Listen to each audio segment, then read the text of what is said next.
नमस्कार।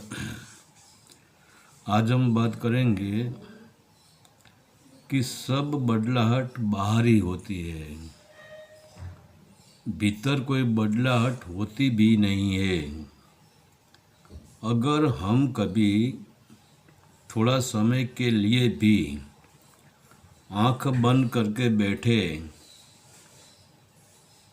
और भीतर देखते हैं तो हमको तुरंत ही पता चलता है कि भीतर कोई समय नहीं है, भीतर कोई बदलाहट नहीं है, भीतर कोई हिंदू नहीं है, कोई मुस्लिम नहीं है, भीतर कोई आदि व्याधि उपाधि नहीं है, भीतर न राग है न द्वेष है, भीतर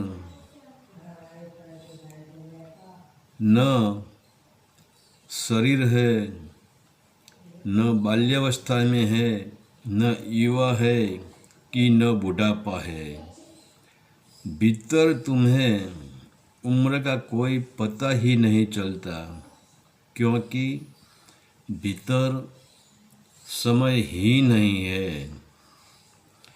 क्योंकि भीतर की जो अनबदलाहट है, इसका एक ही कारण है कि वह शरीर का कोई हिस्सा नहीं है।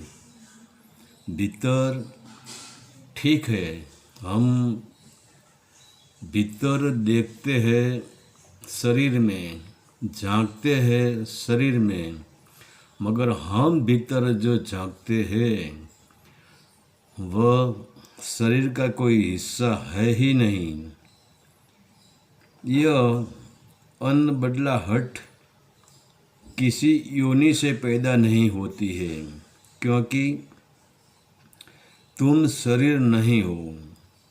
ठीक है, हमारा शरीर माँ बाप के मिलन से बना है, तो माँ इसके गर्भ में हमारा शरीर बना सकती है, मगर माँ जीवन नहीं दे सकती है। जीवन देने वाला तो कोई और है।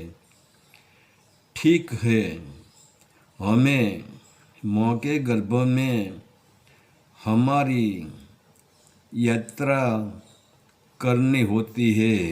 वह यात्रा यह है कि बूंद मिटकर 9 महीने तक यात्रा करते करते शरीर बन जाता है। तो माँ के गर्भ में हमारी यात्रा सिर्फ शरीर बनाने तक की होती है, और यह भी व्यवस्था माँ के शरीर में परमात्मा ने ही की है। तो माँ शरीर बना सकती है, लेकिन गर्भ से जब बच्चा बाहर आता है, रड़ता है, पहली श्वास लेता है, वह पार से आया है होता है। वह अगर परमात्मा की ऊर्जा शरीर में न उतरती तो पहली बात बच्चा जन्म लेगा ही नहीं। अगर जन्म लेता तो निर्जीव ही जन्मेगा, और इसी ऊर्जा के कारण हमारा शरीर चलायमान हम देख रहे हैं, और हमारी इंद्रियों के द्वारा हम हमारी ऊर्जा को बाहर की ओर फेंकते हैं। तो बाहर तो क्या है? बाहर परिवर्तन है। इसीलिए तो हमें सुख दुख का, समय का, उम्र का बोध होता है, क्योंकि बाहर समय है और समय ही परिवर्तन है, समय ही उम्र है, और भीतर समयातीत है। न भीतर कोई समय है न उम्र है, इसीलिए भीतर सब कुछ ठहर जाता है। जैसे हम गहरी नींद में सो जाते हैं तब पूरा संसार छूट जाता है। सुख दुख, राग द्वेष, मोह माया, विषय वासना और मैं का भाव, अहम, ईगो सब भी छूट जाता है।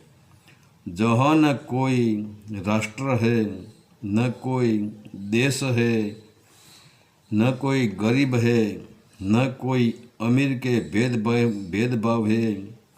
इसीलिए तो संतों कहते हैं कि भीतर की यात्रा करो। हरि ओम तत्सत। आदेश का प्रणाम।